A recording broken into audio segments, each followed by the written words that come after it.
चला तर आज आहे चैत्र पौर्णिमा, हनुमान जयंती, आमचा उरसाचा दिवस आणि मी काढते रांगोळी। सगळ्यांना शुभ सकाळ। आणि पहा मस्त अशी रांगोळी।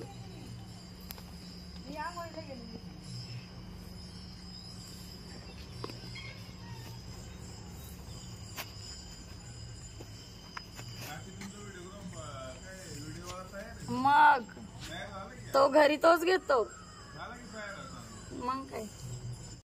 आज आहे उरसाचा दिवस आणि पहा सगळे अजून झोपलेत, माझं आवरलंय आणि मी इकडे डाळ पण शिजत घातली आहे। दारापुढे छान रांगोळी काढलेली आहे आणि आता मी चहा घेते, त्याच्यानंतर आपण बाकीच्या कामांना सुरुवात करूया।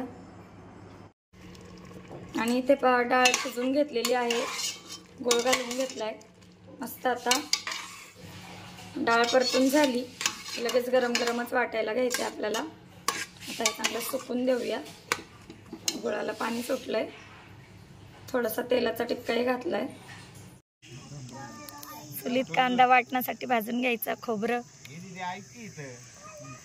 मनू सेनो ब्रश करती, करा करा खिसी खिसी करा। इकडे बघ अगं, इकडे बघ की राणी, छान छान ना। देवळातून प्रसाद घेऊन आलेत, आज हनुमान जयंती। हनुमान जयंतीचा कार्यक्रम होतो आणि हनुमान जयंतीचा कार्यक्रम झाला आपल्या इथं की मग उरसाचा पुढचा हा प्रसाद आहे। हनुमंतरायांचे नैवेद्य येथे काल्याचा प्रसाद म्हणायचा हा काला ना। त्याचा काला असतो आज। बघा आमच्या पोरी सगळ्या रेडी झाल्यात, छान सगळ्यांच्या दारात रांगोळी।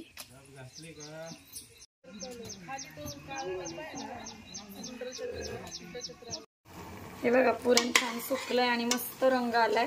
इथं आता तुम्हाला नीट दिसत नाहीये, इथं वाटण सुद्धा काढून घेतलंय मी। कांदा खोबरं पाहिलं तुम्ही चुलीमध्ये जाळून।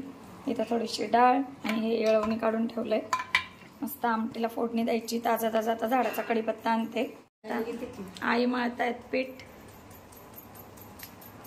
आणि आता पहा इथे पुरण पण वाटून झालंय, पीठ वगैरे सगळं छान भिजलेलं आहे, भात झालाय आपला। आता इथे आमटी फोडणीला दिली आहे मी।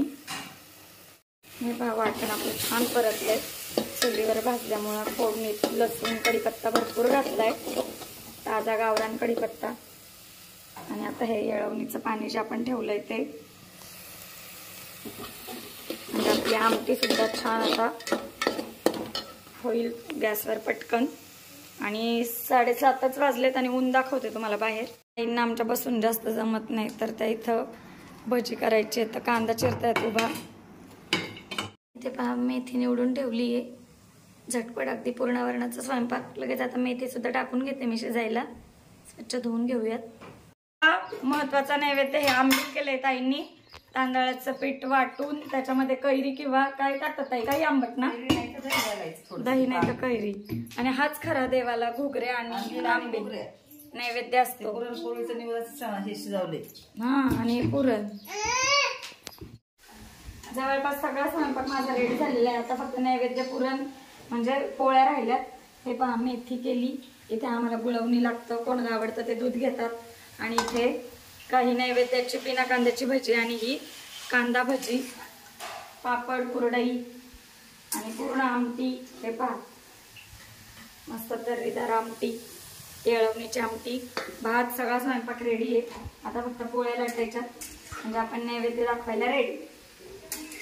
बसून पोळ्या चालल्यात आता उभं राहून कंटाळा आलाय। आणि इकडे बघा आमची नवरीबाई भाजतीये, हा ते तर आहे, उरूस उरूस उरूस। मग काय, चला आता पोळी भाजून घेऊया, मग काय एका दिवसाची मजा। आणि बघा इतक्या अशा पोळ्यात झालेल्या आहेत करून, नैवेद्य आहेत वरती, आता इकडे पोळी भाजायची।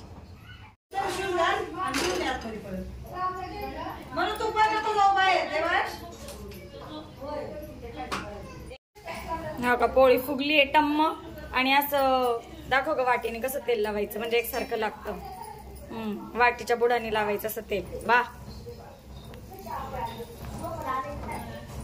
बघा कशी खरपूस मस्त पोळी भाजली.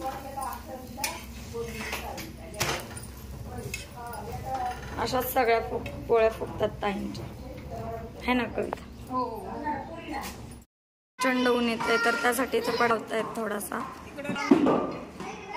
तेवढीच सावली.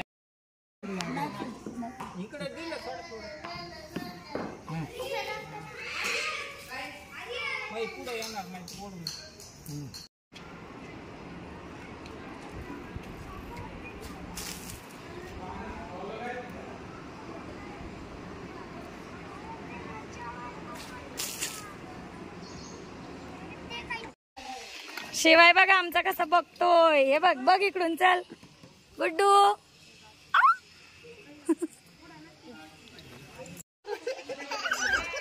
कसा मज्जा करतोय आजोबांची.